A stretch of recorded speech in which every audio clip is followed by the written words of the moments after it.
नमस्कार दोस्तों, DNY media के चरित्र में आज हम वापस से हाजिर हैं। इस चरित्र में आज हम बात कर रहे हैं देश के पूर्व राष्ट्रपति प्रणब मुखर्जी के बारे में। जैसा कि आप सबको ज्ञात है, उनका अभी निधन हो गया है। न्यूयॉर्क से प्रकाशित पत्रिका न्यूरोमनी के एक सर्वेक्षण के अनुसार वर्ष 1994 में दुनिया के 5 सर्वोच्च वित्त मंत्रियों में से एक प्रणब मुखर्जी। सन 1997 में सर्वश्रेष्ठ सांसद का अवार्ड जिन्हें मिला वो प्रणब मुखर्जी आज हमारे बीच नहीं है। प्रणब मुखर्जी वित्त मंत्रालय और अन्य आर्थिक मंत्रालयों में राष्ट्रीय और अंतर्राष्ट्रीय रूप से अपने नेतृत्व का लोहा मनवाते थे। वह लंबे समय के लिए देश के आर्थिक नीतियों को बनाने में महत्वपूर्ण व्यक्ति के रूप में जाने जाते हैं। उनके नेतृत्व में ही भारत ने अंतर्राष्ट्रीय मुद्रा कोष की ऋण की 1.1 अरब अमेरिकी डॉलर की अंतिम किश्त नहीं लेने का गौरव अर्जित किया। उन्हें प्रथम दर्जे का मंत्री माना जाता है और सन 1980 से 85 के दौरान प्रधानमंत्री की अनुपस्थिति में उन्होंने केंद्रीय मंत्रिमंडल की बैठकों की अध्यक्षता भी की है। तो ऐसे विशेष भारत रत्न प्रणब मुखर्जी की जीवनी के बारे में आज हम थोड़ी बात करते हैं।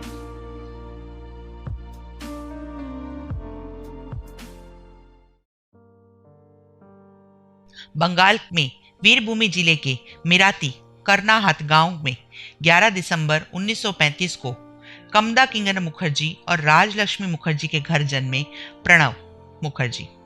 इनका विवाह 22 वर्ष की आयु में 13 जुलाई 1997 को शुभ्रा मुखर्जी के साथ हुआ था। उनके 2 बेटे और 1 बेटी है। पढ़ना, बागवानी करना और संगीत सुनना 3 ही उनके व्यक्तिगत शौक भी हैं। प्रणब मुखर्जी ने 1969 में कांग्रेस के जरिए सियासत की दुनिया में कदम रखा। उसी साल वह राज्यसभा के लिए भी चुने गए। उन्हें तत्कालीन प्रधानमंत्री इंदिरा गांधी के भरोसेमंद सहयोगियों में गिना जाता था। इसके अलावा वह 1975, 81, 93 और 99 में राज्यसभा के लिए चुने गए। 2004 और 2009 में पश्चिम बंगाल की जंगीपुर सीट से 2 बार लोकसभा के लिए भी चुने गए। वह 23 सालों तक कांग्रेस वर्किंग कमेटी के सदस्य भी रहे। अपनी सियासी पारी शुरू करने के 14 साल बाद 1973 में प्रणब मुखर्जी पहली बार केंद्र सरकार में मंत्री बने। तत्कालीन इंदिरा गांधी सरकार ने उन्हें इंडस्ट्रियल डेवलपमेंट मंत्रालय में डेप्यूटी मिनिस्टर बनाया। इसके बाद उन्होंने कभी पीछे मुड़कर नहीं देखा।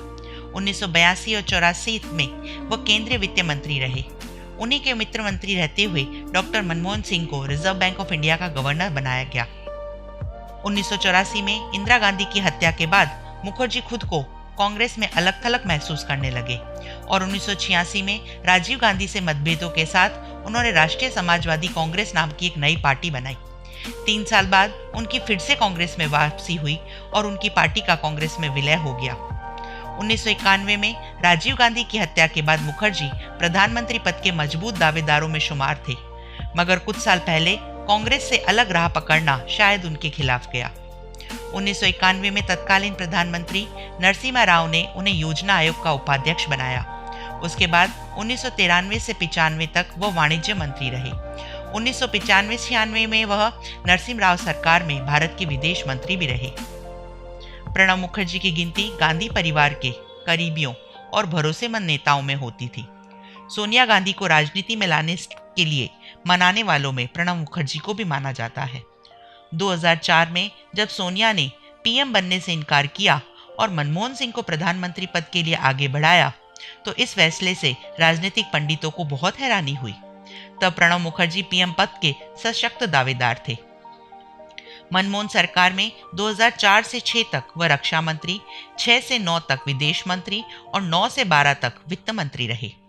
2012 में जब देश के 13वें राष्ट्रपति बने तो सबको उन पर बहुत गर्व हुआ। जुलाई 2012 से जुलाई 2017 तक वह देश के 13वें राष्ट्रपति रहे। कांग्रेस के दिग्गज नेता रहे मुखर्जी 2018 में राष्ट्रीय स्वयंसेवक संघ के मुख्यालय नागपुर में उनके कार्यक्रम में मुख्य वक्ता हासिल हुए थे। इससे कांग्रेस काफी असहज महसूस हो गई थी।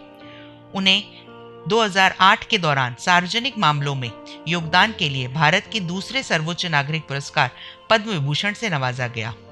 अभी हाल ही में मोदी सरकार ने प्रणब मुखर्जी को 26 जनवरी 2019 में भारत रत्न से सम्मानित किया।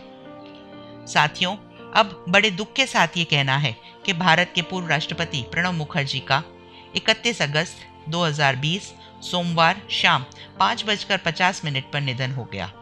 प्रणब मुखर्जी काफी समय से आर्मी रिसर्च एंड रेफरल अस्पताल में ब्रेन सर्जरी के बाद वेंटिलेटर सपोर्ट सिस्टम पर थे। प्रणब मुखर्जी की उम्र 84 साल थी। हाल ही में ब्रेन सर्जरी से पहले प्रणब मुखर्जी का कोरोना वायरस टेस्ट करवाया गया, जिसमें वह कोरोना से संक्रमित अर्थात पॉजिटिव पाए गए थे। प्रणब मुखर्जी को डॉक्टरों की सलाह के बाद अस्पताल में भर्ती किया गया था। ये सारी बातें उनके बेटे अभिजीत मुखर्जी ने ट्वीट कर पूरे देश को दी। प्रणब मुखर्जी के निधन पर राष्ट्रपति रामनाथ कोविंद ने भी ट्वीट कर श्रद्धांजलि दी है। रामनाथ कोविंद ने ट्वीट में लिखा कि प्रणब मुखर्जी के निधन की खबर सुनकर उन्हें बहुत दुख हुआ।